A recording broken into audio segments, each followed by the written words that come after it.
নমস্কার, আমি ডাক্তার অনিরুদ্ধ দে, consultant homeopath. আজকে আমার ইউটিউব চ্যানেলে আর্টিকা ইউরেন মাদার নিয়ে আলোচনা করব। এখনো যারা আপনারা আমার চ্যানেল সাবস্ক্রাইব করেননি তাদেরকে চ্যানেলটি সাবস্ক্রাইব করার অনুরোধ করছি এবং ভিডিওগুলি শেষ পর্যন্ত দেখার জন্য আবেদন করছি। প্রয়োজনে 9434183198 যোগাযোগ করার জন্য বলে রাখছি। আর্টিকা ইউরেন মাদার আমাদের এখন দেখা যায় যে অনেকেরই হাতে পায়ে লাগছে, ক্র্যাম্প ধরে যাচ্ছে, ঝিনঝিনি আসছে, অস্বস্তি বোধ হচ্ছে।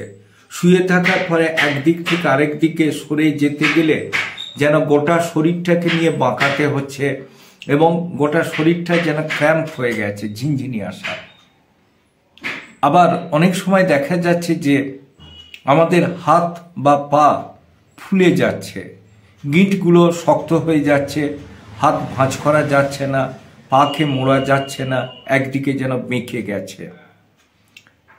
আবার কোনো কোনো সময় দেখা যাচ্ছে পায়ের চেটোটা ফুলে গেছে, একটা পা, দুটো কিন্তু পা নয়।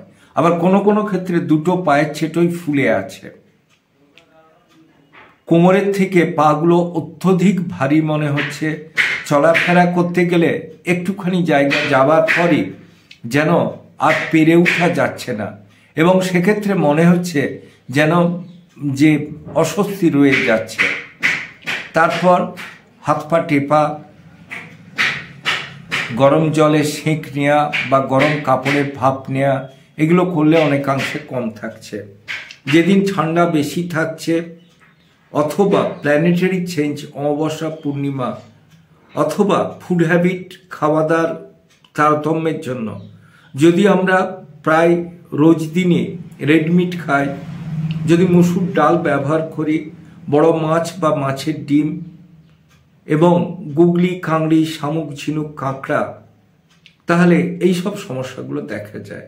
আবার অনেক ক্ষেত্রে দেখা যায় আমরা যদি লাল প্যালে জিনিস রোজের ব্যবহার করি, যেমন খেটে শাক, পুঁই শাক, ঢেঁড়স, কচু, শিম, বিন, বাদাম, বরবটি, খেজুর, এঁচড়, কাঁঠাল, পাতিলেবু, এগুলো খেলেও কিন্তু এই সমস্যা রয়ে যাচ্ছে। অতএব দেখা যাচ্ছে যে এক্সাইটিং ফ্যাক্টর একটা থাকছে। সেই এক্সাইটিং ফ্যাক্টরের জন্য আমাদের শরীরে যে কোনো একটা জিনিসের তারতম্য ঘটছে, তার ফলে কিন্তু এই ব্যথাগুলো হচ্ছে। দ্যাট মিনস ক্র্যাম্প, যেটাকে বিজ্ঞানের পরিভাষায় বলা হয়ে থাকে যেটা গাউট বা রসবাত, এবং এটা প্ল্যানেটারি চেঞ্জের সাথে সাথেও খাদ্যাভ্যাসেতেই বেশি হয়। এই সবটা যদি লক্ষণগুলো দেখা যায়, গাঁট ফোলা, ফ্রোজেন শোল্ডার হয়েছে, হাতটা উপর দিকে তুলতে না পারা, টেনিস এলবো, কনুইটা ঠিক মতো ঘোরাতে না পারা, হাতের ছেটো, পায়ের ছেটো ফুলে যাওয়া, যেতে যেতে কোনো জায়গায় একটা করে পা যেন ঝিনঝিনি এসে যাওয়া, অস্বস্তি বোধ করা, এগুলো কিন্তু মেনলি গাউটের লক্ষণ। আরেকটা ব্যাপার বলতে পারি, যদি ঠান্ডা বেশি লাগানো হয় অথবা ঠান্ডা জল, ফ্রিজিং জিনিস, কোল্ড ড্রিঙ্কস, ডাইরেক্ট ফ্রিজের থেকে খাবার খায়, এই সমস্যাগুলো হয়।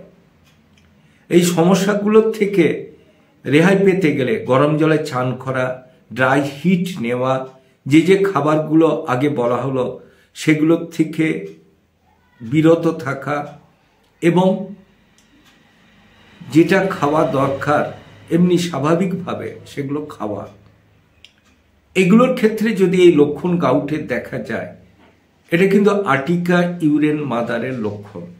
আমরা তখন কিন্তু আর্টিকা ইউরেন মাদার দিয়ে কিন্তু সমস্যাগুলো অনেক সময় কমে, যেটা কিন্তু একটা ডিফারেন্সিয়েট হয়ে যায়।